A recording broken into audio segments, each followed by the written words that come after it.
Dear students, a very welcome back in Desi Kaksha. और आप लोग कैसे हैं? आई होप आप लोग स्वस्थ होंगे और मस्त होंगे, है ना। आज देखिए, आज हम लोग क्या किए हैं कि हम लोग की जो करंट इलेक्ट्रिसिटी एंड रेजिस्टेंस वाला पार्ट था वो ओवर हो चुका है। ओके, अब हम इस कड़ी में, है ना, धीरे धीरे हम लोग अब आगे बढ़ेंगे। ओके, अब जैसे ही हम लोगों ने एक कदम आगे रखा तो अब हम लोगों के पास आ गया topic heating effect of electric current. Heating effect of electric current यानी कि जो इलेक्ट्रिक करंट होता है उसका हीट पे किस तरीके का प्रभाव होता है, या किस तरीके से जो इलेक्ट्रिकल एनर्जी होती है वो हीट एनर्जी में किस तरह से कन्वर्ट होती है, इन सारी टॉपिक्स पे हम लोग बात करेंगे। तो वास्तव में हिंदी में इसको कहते हैं कि विद्युत धारा का ऊष्मीय प्रभाव। विद्युत धारा का ऊष्मीय प्रभाव। तो सबसे पहले हम लोग बिल्कुल बेसिक से शुरू करेंगे कि कैसे ये ऊष्मीय प्रभाव आता है। ठीक, तो जैसे कॉमनली हम लोगों ने ये देखा होगा कि जैसे इलेक्ट्रिक बल्ब होता है, ठीक, तो जब बल्ब ग्लो करता है, जब बल्ब ग्लो करता है तो क्या होता है, उसके फिलामेंट जो होते हैं उसके रेड हो जाते हैं, बिल्कुल लाल हो जाते हैं, और वो प्रकाश देने के साथ साथ ही क्या करता है, ऊष्मा भी देने लगता है। ओके, तो ये सारी चीजें तो हम लोग बिल्कुल जानते हैं। या हीटर जो होता है, हीटर में भी क्या होता है, जब अपन इलेक्ट्रिसिटी जो है फ्लो करते हैं तो कुछ समय के बाद वो हीट प्रोड्यूस करने लगता है। इस तरह से गीजर भी होता है, ओके, ब्लोअर भी होता है। तो ढेर सारी इस तरह की इलेक्ट्रिकल इक्विपमेंट्स होते हैं। तो कभी आपने ध्यान दिया हो कि जब आप बल्ब जलाते हैं तो बल्ब जलाने के बाद क्या होता है कि उसमें से जो हीट प्रोड्यूस होती है वो क्यों होती है, या हीट का तो आप लोगों ने फील किया होगा ना। तो उसी जो हीट प्रोडक्शन होता है,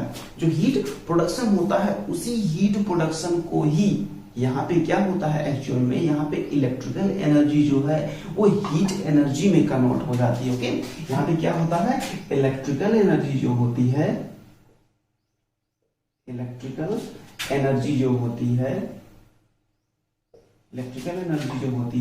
वो हीट एनर्जी में कन्वर्ट हो जाती है, हीट एनर्जी में कन्वर्ट हो जाती है।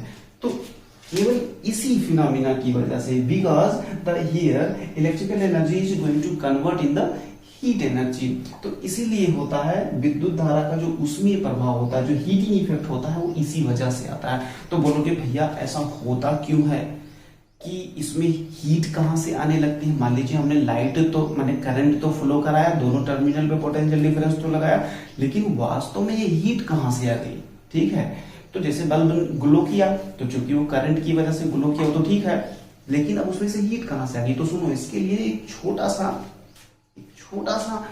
मतलब ये जानो फैक्ट है, उसी फैक्ट को आपको जानना है। वो फैक्ट ये है कि सीधी सी बात है, जब कभी भी अपन क्या करते हैं, किन्हीं दो, है ना, किसी वायर के दो एंड पे, सपोज करो ये एंड ए है, ये एंड बी है, इन दोनों एंड पे जब अपन पोटेंशियल डिफरेंस लगाते हैं, जब अपन पोटेंशियल डिफरेंस क्रिएट करते हैं, तो वास्तव में क्या होता है, वास्तव में होता है कि जब दो एंड पे आप पोटेंशियल डिफरेंस क्रिएट करते हो, है ना, तो दो एंड पे लगाए हो, इसका मतलब ये होगा, सीधी सी बात है कि ये एक क्लोज पाथ होगा और यहाँ पे कोई बैटरी या सोर्स लगा होगा, एक पॉजिटिव होगा एक नेगेटिव होगा, और इस तरीके से ये एक क्लोज पाथ होगा, है ना भाई। क्योंकि बिना क्लोज पाथ के तो भाई करंट तो फ्लो ही नहीं करेगा, करंट को फ्लो करने के लिए क्लोज पाथ चाहिए होता है। और जब क्लोज पाथ हुआ तो क्या हुआ कि पॉजिटिव और नेगेटिव टर्मिनल पे आपने क्या किया, पोटेंशियल डिफरेंस क्रिएट किया। पोटेंशियल डिफरेंस क्रिएट करने की वजह से देखो सारी चीजें इस चैप्टर में बिल्कुल कनेक्टेड हैं, तुम्हें कहीं भी भागने की नीड नहीं है, बस सारी चीजें पुरानी वाली अभी देखना, वन बाय वन करके रिवाइज हो जाएंगी तुम्हारी। अब ध्यान से सुनो, जब तुमने पोटेंशियल डिफरेंस क्रिएट किया, पोटेंशियल डिफरेंस क्रिएट करने से क्या होता है, चार्ज का फ्लो शुरू हो जाता है, इलेक्ट्रॉन्स का फ्लो शुरू हो जाता है। और तुमने पढ़ा भी था, तुमने क्या पढ़ा था, the rate of flow of charge is known as electric current. भाई I equal to Q upon T अपन पढ़े नहीं है यार, I equal to Q upon T अपन पढ़े नहीं है। तो बस इसी चीज को कनेक्ट करने की कोशिश करना कि जब पोटेंशियल डिफरेंस क्रिएट किया गया, पोटेंशियल डिफरेंस क्रिएट करने से क्या होगा, वहां पे इलेक्ट्रॉन्स जो है वो फ्लो करना शुरू कर देंगे। अब इलेक्ट्रॉन भैया किधर से किधर फ्लो करना शुरू कर देंगे? इलेक्ट्रॉन जो होंगे वो पॉजिटिव टर्मिनल की तरफ, पॉजिटिव टर्मिनल की तरफ मूव करना शुरू कर देंगे। अच्छा, अब इलेक्ट्रॉन्स तो मूव कर रहे हैं, तो इलेक्ट्रॉन जब मूव कर रहे हैं तो उनके पास काइनेटिक एनर्जी होगी। सीधी सी बात, जब अपन दौड़ते हैं भाई, जब अपन दौड़ते हैं तो दौड़ने के साथ अपने पास क्या होती है? काइनेटिक एनर्जी होती है। अपने पास जो काइनेटिक एनर्जी होती है उसी तरीके की काइनेटिक एनर्जी अपने इलेक्ट्रॉन्स के पास थी। कब?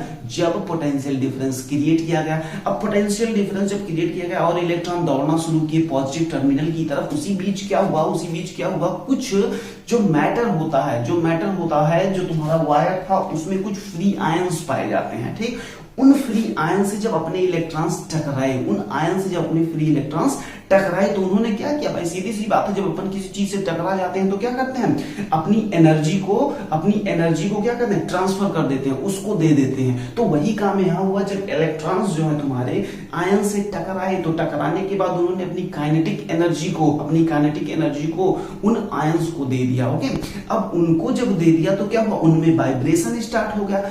उनमें जब वाइब्रेशन स्टार्ट हो गया तो इसी वाइब्रेशन की वजह से हीटिंग, है ना, इसी वाइब्रेशन की वजह से यहाँ पे हीटिंग इफेक्ट शुरू हुआ। तो फाइनली जो हीटिंग इफेक्ट आता है वो इसी वाइब्रेशन ऑफ आयंस की वजह से आता है किसी भी मैटर में, जब हम पोटेंशियल डिफरेंस क्रिएट करते हैं। ओके, अब इतनी चीज अगर तुम्हारी क्लियर हो गई हो तो आप इतना लिख सकते हैं कि current कि whenever we flow the current across the terminal of the battery then it produces the heating effect। और इसी को क्या कहते हैं? हीटिंग, मतलब हीट प्रोड्यूसिंग फिनोमिना कहते हैं। तो इसको ही हीट प्रोड्यूसिंग फिनोमिना अपन कहते हैं। तो सीधी सी बात है, आज के बाद हम लोग ये जान लेंगे कि कभी भी जब हम किसी भी कंडक्टर के क्रॉस में जब पोटेंशियल डिफरेंस क्रिएट करेंगे तो उसमें से हीटिंग इफेक्ट प्रोड्यूस होगा।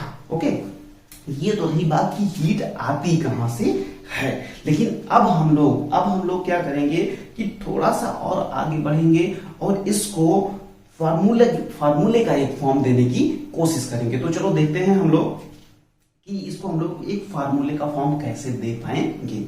एक सर्किट के माध्यम से इसको सीखते हैं और उसके बाद देखते हैं कि फार्मूला कैसे निकल के बाहर आया। ओके, तो सबसे पहले ये एक अपने सामने एक सर्किट है। ओके, इस सर्किट को बहुत ध्यान से देखो, प्यारी सी सर्किट अपन बनाते हैं।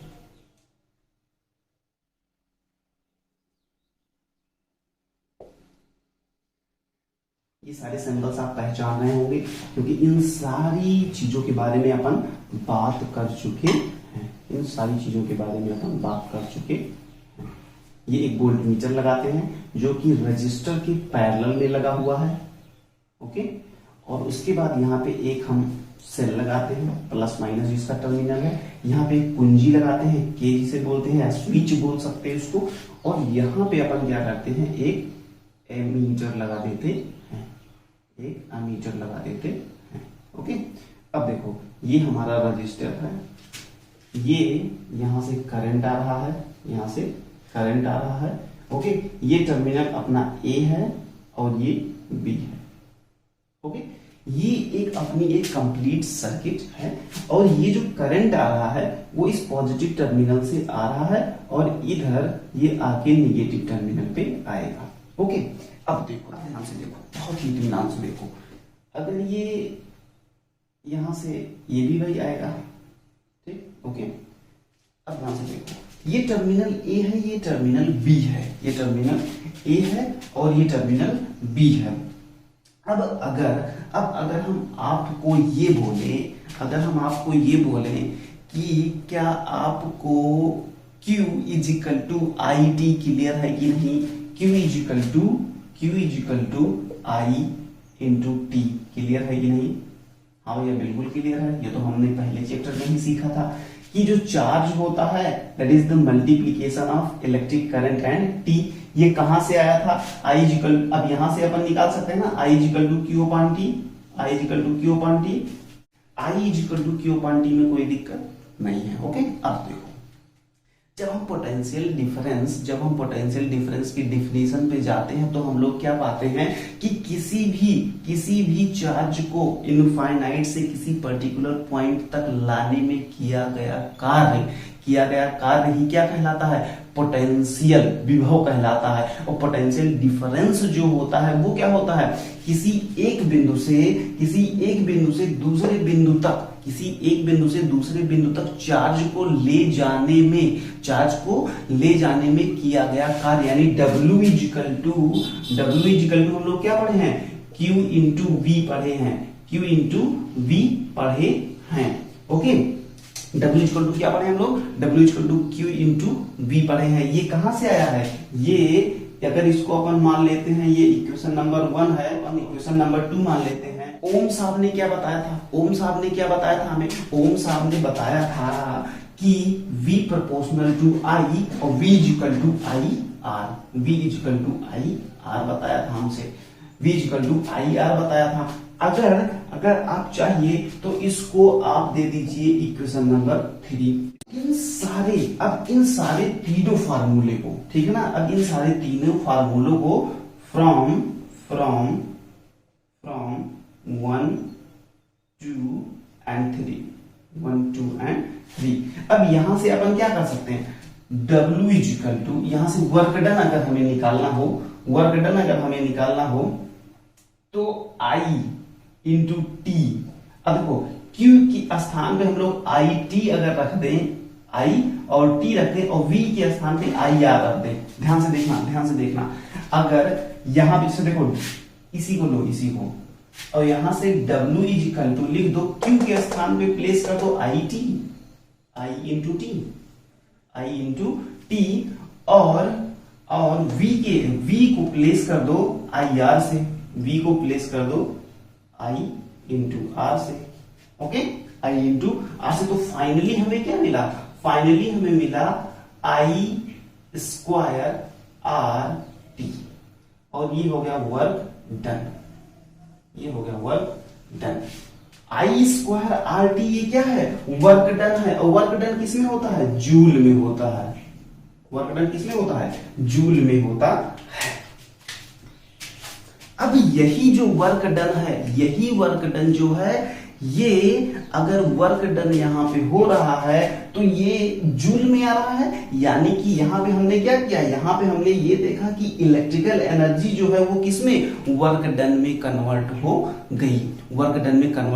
गई। तो इस तरीके से क्या होता है, कि जो अपना करंट होता है, हीटिंग इफेक्ट ऑफ करंट यहीं से आता है। और जो ये काम आज हम यहाँ पे कर रहे हैं ना, ये काम आज के लगभग ये मान के चलो 1820 के आसपास ये काम जूल नाम के एक साइंटिस्ट ने करके हमें दिखाया था। इसीलिए इस फार्मूले को joules law of electric current बोलते हैं। नहीं, जूल्स हीटिंग है ना, जूल्स लॉ ऑफ हीटिंग बोलते हैं। ओके, अब देखो इसको हम लोग थोड़ा सा और आगे एलेबोरेट करने की कोशिश करते। ये जो तुम्हारा वर्क डन आया, तुम इसको इलेक्ट्रिकल वर्क डन भी बोल सकते हो, इलेक्ट्रिकल वर्क डन बोल सकते हो। यानी कि इलेक्ट्रिकल वर्क डन की जो डिफिनेशन आई, या इलेक्ट्रिक वर्क डन का जो फॉर्मूला बन के आया, W equal to I square RT आया। अब देखो, अब चूंकि इसी को हम लोग जूल्स लॉ ऑफ हीटिंग कहते हैं, तो जूल्स लॉ ऑफ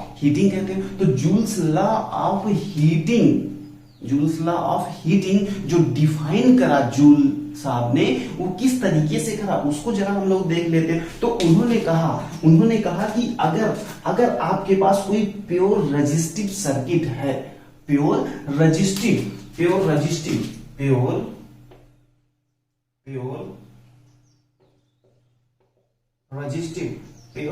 का मतलब क्या होता है भैया, प्योर रेजिस्टिव का मतलब ऐसा होता है एक ऐसी सर्किट जिसमें पैसिव एलिमेंट के नाम पे या जिसमें एलिमेंट के नाम पे केवल प्योर रेजिस्टर लगा होता है उसको हम लोग प्योर रेजिस्टिव सर्किट कहते हैं। क्यों रजिस्टर लगा होता है उसको हम लोग प्योर रेजिस्टिव सर्किट बोलते हैं। तो जूल साहब ने ये कहा कि अगर कोई भी आपके पास प्योर रेजिस्टिव सर्किट है, अगर आपके पास कोई प्योर रेजिस्टिव सर्किट है और उसमें से आई करंट फ्लो कर रहा है, आई करंट मतलब उसके टर्मिनल्स पे potential difference, V potential difference create करने के बाद अगर उसके सिरों से, अगर उसके एंड से होके अगर आई करंट फ्लो कर रहा है, तो आई करंट अगर फ्लो कर रहा है तो जो इलेक्ट्रिकल वर्क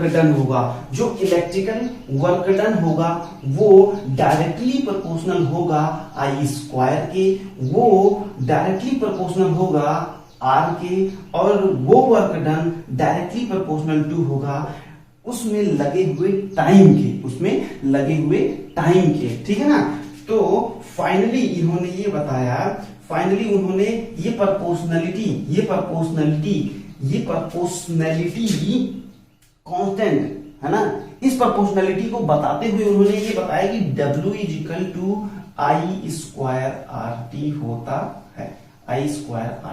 होता है, और इसी को जूल्स लॉ ऑफ हीटिंग कहा गया। अब देखो ध्यान से, अब जूल्स लॉ ऑफ हीटिंग को अगर डिफाइन करना हो, अगर जूल्स लॉ ऑफ हीटिंग को डिफाइन करना हो या यूं पूछा जाए कि जूल्स लॉ ऑफ हीटिंग किस फैक्टर्स पे डिपेंड करता है, तो सबसे पहला फैक्टर तुम ये बोल सकते हो कि जूल्स लॉ ऑफ हीटिंग में जो इलेक्ट्रिकल वर्क डन होता है, electrical work done is directly proportional to I square whenever the R and T is constant. जब आर और टी कांस्टेंट होते हैं ऐसी केस में क्या होता है, जो वर्क डन होता है वो डायरेक्टली प्रोपोर्शनल टू आई होता है, पहला। दूसरा आप कह सकते हो कि work done is directly proportional to R if I and T is constant, T is constant। And third one आप ये बोल सकते हो कि electrical work done W is directly proportional to R if I and T is constant. तो एक बार आप I को बोलो कि ये I पे डिपेंड करता है जब R और T कांस्टेंट होते हैं, एक बार बोलो R पे डिपेंड करता है, एक बार बोलो R पे डिपेंड करता है कब, जब I और T कांस्टेंट होते हैं। एक बार आपको ये बोलना है कि electrical work done is directly proportional to T, directly proportional to या depend on T when I and R is constant. तो ये जो है ये है जूल्स लॉ ऑफ हीटिंग। अब जैसे ये था जूल्स लॉ ऑफ हीटिंग, तो जूल्स लॉ ऑफ हीटिंग में 3 मेन पॉइंट हैं जिनको हमें हमेशा याद रखना है। वो मेन पॉइंट है कि W जो है वो आई स्क्वायर के प्रोपोर्शनल है। जो W है वो क्या है, वो W देखो W is equal to I square R T, okay, W is equal to I square R T. अगर कल को ये पूछा जाए कि किसी भी सर्किट में, मान लो ये सर्किट है और इसमें जो करंट आई आ रहा था, आई को हमने अगर 2i कर दिया, और बाकी R और T जो है वो कांस्टेंट हैं, R और T जो है वो कांस्टेंट हैं, तो अब वर्क डन पे क्या इफेक्ट होगा। तो सीधी सी बात है हम यहां से ये जान रहे हैं कि W proportional to I square होता है, W proportional to I square होता है। अगर ये आई स्क्वायर होता है तो सीधी सी बात, अगर यहाँ पे 2i हो जाएगा तो 2i का अपन स्क्वायर कर देंगे, क्योंकि i जो है वो 2i में कन्वर्ट हो गया। अब इसका जब स्क्वायर करेंगे तो ये कितना हो जाएगा, 4i स्क्वायर। यानी कि ये अगर हम किसी भी इलेक्ट्रिक करंट की वैल्यू को अगर हम 2 टाइम्स करते हैं तो उसमें जो हीटिंग इफेक्ट आएगा, W की वैल्यू वो 4 गुना बढ़ जाएगा। कितना बढ़ जाएगा, वो 4 गुना बढ़ जाएगा। यानी उसके स्क्वायर के हिसाब से ये अपने आप को मॉडिफाइड करेगा। दूसरा हमने कहा कि ये अब I का काम हो गया। अब ये कहा गया कि जो W होता है वो directly proportional proportional to R होता है। यानी कल को अगर हम आर की वैल्यू को 2 टाइम्स करते हैं तो हीट, तो जो इससे प्रोड्यूस हीट होगी या यूं कहो कि इसका जो वर्क डन होगा वो कितने टाइम इफेक्ट होगा। सीधी सी बात है, अगर हम आर को 2 टाइम्स करेंगे तो डब्ल्यू भी 2 टाइम्स हो जाएगा। अगर हम आर को हाफ करेंगे तो डब्ल्यू भी हाफ हो जाएगा। इसी तरीके से डब्ल्यू जो है वो टी पे, जब डब्ल्यू जो है वो टी पे भी डिपेंड करता है। यानी कि कितने समय तक हमने उसमें इलेक्ट्रिक करंट को अप्लाई किया, या कितने समय तक हमने उसके टर्मिनल्स पे पोटेंशियल डिफरेंस क्रिएट किया। तो डब्ल्यू जो होता है वो टी पर भी निर्भर करता है, डिपेंड रहता है। तो यहां से हम लोग ये जानते हैं कि W जो होता है वो डायरेक्टली प्रोपोर्शनल टू T भी होता है, यानी कि जो इलेक्ट्रिक करंट हम 1 सेकेंड तक फ्लो कर रहे थे, अगर उसको हम 4 सेकेंड तक फ्लो करेंगे तो सीधी सी बात है W की वैल्यू क्या हो जाएगी, W की वैल्यू 4 गुना बढ़ जाएगी। तो इस तरीके से हम लोगों ने आज ये देखा कि heating effect of electric current क्या है, और इसमें खास करके हमने ये देखा कि जूल्स लॉ ऑफ हीटिंग क्या है। ओके, तो जूल्स लॉ ऑफ हीटिंग आपका बिल्कुल क्लियर होगा, लेकिन भैया तब तक मजा नहीं आता है ना जब तक कि अपन एक आध क्वेश्चन नहीं कर लेते हैं। ओके, तो एक काम करते हैं, एक क्वेश्चन करते हैं फटाक से। देखो ये क्वेश्चन तुम्हें दे रहे हैं जो तुम्हारी स्क्रीन पर जा रहा होगा, उसको ध्यान से पढ़ो।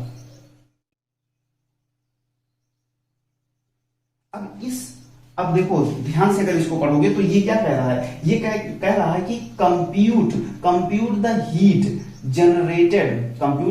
Generated while transferring 96000 coulomb of charge in 1 hour. ठीक है, in 1 hour a potential difference of 50 volt. तो इसमें क्या कह रहे हैं, इसमें ये कह रहे हैं कि जो तुम्हारा ट्रांसफर चार्ज हो रहा है, जो चार्ज ट्रांसफर हो रहा है वो कितना है, 96,000 है, 96,000 कूलम है। ओके, और ये कह रहे हैं कि पोटेंशियल डिफरेंस जो है, जो पोटेंशियल डिफरेंस दिया गया है वो 50 वोल्ट दिया गया है। और क्या दिया गया है, और ये जो फिनोमिना है इसमें टाइम जो है वो 1 घंटा दिया गया है, 1 घंटा। ठीक है, 1 घंटा बोले तो कितना, 1 घंटा को जब हम सेकंड में बदलेंगे तो कितना हो जाएगा, 36 गुणे 60 इजिकल टू 3600 सेकेंड। अब ये पूछ रहा है कंप्यूट द हीट जनरेटेड। तो भाई वर्क डन अपन को निकालना है, यहाँ पे सीधी सी बात है। तो W इजिकल टू क्या होता है, Q इंटू V होता है। अब Q इंटू V है तो यहां से कर लो, Q कितना है, Q बराबर 96,000 और V बराबर क्या होगा, यहाँ पे V जो है तुम्हारा वो 50 वोल्ट दिया गया है, 50 ये आ जाएगा 4 8 और 5 टाइम 0, ये आ जाएगा इतना जूल। इसको अगर 3 इसको हटा दो इतना, तो अपन लिख सकते हैं 4800 किलो जूल। तो इस तरीके से देखो हमने एक क्वेश्चन भी किया, और उस क्वेश्चन में हमने ये देखा कि इसमें वर्क डन जो आ रहा है, जो हीट प्रोड्यूस हो रही है वो कितना हो रही है। ओके, तो इसी तरीके से हम लोग क्या करते हैं कि अब नेक्स्ट सेशन में केवल क्वेश्चन को करते हैं। ओके, केवल क्वेश्चन को कुछ अच्छे गुड क्वेश्चन करते हैं जो जूल्स लॉ पे डिपेंड करेंगे, जूल्स लॉ ऑफ हीटिंग पे डिपेंड करेंगे। तो एक काम करिए कि अब आप लोग इसको जो आप लोग अभी पढ़ा आप लोगों ने इलेक्ट्रिक, है ना, heating effect of electric current, और इसमें भी आपने स्पेसिफिकली क्या पढ़ा, जूल्स लॉ ऑफ हीटिंग पढ़ा। तो इन दोनों चीजों को आप बिल्कुल रिवाइज करिए और फिर से पूरे कॉन्सेप्ट को थॉरोली देख लीजिए। और नेक्स्ट सेशन में हम लोग क्या करते हैं कि जूल्स लॉ ऑफ हीटिंग पे कुछ जबरदस्त, कुछ गुड लेवल के क्वेश्चंस करते हैं। ओके, तब तक के लिए आप जहां रहिए, स्वस्थ रहिए, व्यस्त रहिए, मस्त रहिए और पढ़ाई बिल्कुल करते रहिए। तब तक के लिए जय।